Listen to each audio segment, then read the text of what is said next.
Vamos a hablar de ese tema con Germán Lora, profesor de SAN, que ya está con nosotros. Germán, ¿cómo estás? ¿Qué tal? Muy buenas tardes. Buenas tardes, ¿cómo están todos? Muy bien, positivo que el empleo empiece a recuperarse, pero todavía vemos las cifras de 2019 por debajo, ¿no? Sí, y positivo que se recupere sin hacer nada, ¿no? Ujú. Porque no hay una, como lo hemos conversado ya bastante tiempo, no hay una actuación proactiva del gobierno en muchos aspectos, pero en el aspecto laboral, que es muy importante, ni del Congreso, ¿no? Yo creo que podríamos ayudarnos un poquito más y tener un objetivo y una gestión con mayor rumbo si es que le comenzamos a dar importancia al tema laboral, ¿no? Había una estadística bien interesante que sacó un diario peruano, un diario en estos días, que decía que en el Perú habían aproximadamente, en grandes rasgos, 12 millones de trabajadores informales, 12 millones, 4 millones de trabajadores formales a nivel nacional Ujú. y 93.000 sindicalizados, ¿no? Y lamentablemente el gobierno, por el perfil que tiene y el Congreso también, estaban apuntando a dar mayores beneficios a estos últimos grupos, sobre todo el tema sindical, ¿no? Ujú. Y creo que por las estadísticas que he planteado, el rumbo debería ser otro, ¿no? Deberíamos buscar mayor formalidad, ¿no? Esa creo que es importante, porque además la data que nos estamos conversando tú y yo ahora Ujú. es una data de Lima, donde la formalidad debería ser mayor, ¿no? Es una Ujú. data donde las empresas en Lima crecen y es el foco de la economía peruana, ¿no? Veamos cómo están esos números de provincia. Sí, claro. Y veíamos, por ejemplo, tasa de desempleo 7,8% para el último trimestre del año pasado versus un 13,8% que fue el comparativo del año anterior, del 2020, que fue significativamente más negativo.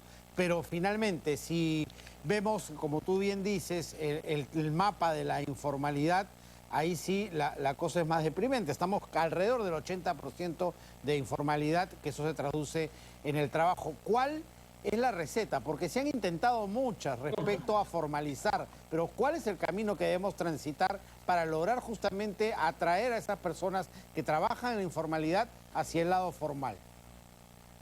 Es una excelente pregunta porque, como tú bien dices, en diversos gobiernos, en distintas orientaciones políticas, se han buscado un poco revertir la informalidad, ¿no? El desarrollo económico, creo, fundamentalmente, ¿no? A veces vemos a la materia laboral, al ámbito laboral como algo aislado, ¿no?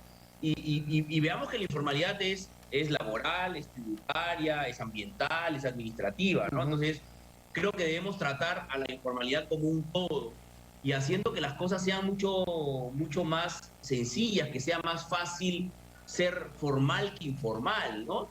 Yo siempre te he mencionado, y tú lo debes tener claro, Ujú. que, por ejemplo, yo tengo una trabajadora del hogar y me es complicado celebrar un contrato, presentar el contrato al ministerio, tener que pagar en una plataforma de salud, en otra plataforma AFP, tener que decirle a ella que vaya a la AFP a sacar su cuenta, tener que decir que vaya al banco a su CTS. Y Ujú. entonces, mejor me quedo sentado, ¿no? Y le sigo pagando su sueldo y está en informalidad, porque es tan complicado y complejo el tema que uno que es laboralista y que conoce estas cosas, lo Ujú. hace y le cuesta hacer. Imagínate si una señora puede 65 años que es una trabajadora del hogar y que tenga que hacer todos estos trámites, nadie lo hace. Entonces, Ujú. creo que la línea por la que hay que ir es buscar los mecanismos para que lo formal en todo aspecto y principalmente en el laboral que estamos conversando sea mucho más fácil que lo informal. Ujú. Sí, porque finalmente los trabajadores formales son los que terminan soportando a través del pago de impuestos al Estado. Si somos tan poquitos en la formalidad, la verdad que las perspectivas de desarrollo se hacen cada vez más negras, ¿no? Correcto, correcto, porque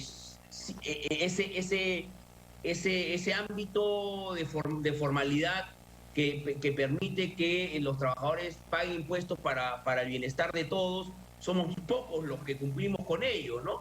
Porque es mucho más fácil evadir, porque es mucho más fácil tener un trabajador en negro, y tener un trabajador en negro significa seguramente que también la empresa es una empresa informal, porque porque los ratios de informalidad están en empresas informales más que empresas formales, ¿no? Las empresas formales tienen un porcentaje de más o menos 20%, por lo menos hasta el año 2019 era así, de informalidad, 17, 20%, pero lo informal se queda en lo informal, ¿no? Entonces creo que ahí lo que tenemos que hacer es tener una labor mucho más integral, con objetivos distintos. Por ejemplo, es muy curioso ver a Sunafil que cree que logra la formalidad mandando cartas a las empresas diciéndole, oye, he visto que tienes 30 locadores de servicio en tu empresa, ponlos en planilla mañana si no te hago una inspección. Eso no es buscar la formalidad. Entonces, eso es ajustar a las entidades empleadoras, creer que los contratos de locación de servicio no son válidos, ¿no? Entonces hay que hacer una labor un poco más estructurada, mejor gestionada en diversos aspectos, no solamente en uno. Y en uno de ellos también es la legislación laboral, ¿no? Mientras más cargada, lo hemos conversado siempre, mientras más cargada sea la legislación laboral, mientras más costosa sea la legislación laboral, menos incentivo a formalidad existen. Y lamentablemente los proyectos que están en el Congreso son proyectos que hacen más pesada la relación laboral y menos atractiva la formalidad. Claro, y si a eso le sumamos un Estado que no da ninguna contraprestación versus el impuesto que pago, la intención de formalidad se multiplica por cero, pues, ¿no? Sí, y en los últimos años todo ha sido informal, sanción, informal, sanción. No hay ningún sistema de incentivo de que el ser formal te genere un beneficio mejor frente al informal, ¿no? Entonces todo es multo, todo es tienes que pagar más. Por ejemplo, hay un proyecto de norma en el Congreso de la República que están insistiendo sacarlo la congresista Cortés, que es que te paguen el tiempo de refrigerio. Es decir, que tú a la 1 cortes tu rutina, te vayas a descansar hasta las 2 a tu casa o salgas a almorzar un chifita en la calle, y ese tiempo que tú no estás laborando te lo paguen, ¿no?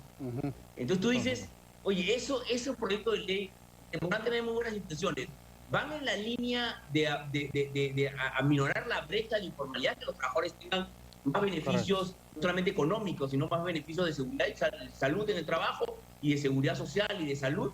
No, pero a eso apuntamos, ¿no? Lamentablemente. Lamentablemente. Muchísimas gracias, como siempre, Germán, por atendernos. Un gusto haber conversado contigo. Buenas tardes. Muy buenas tardes. Germán Lora, profesor de SAN y experto en temas laborales, ha estado con nosotros. Cerramos así nuestro bloque con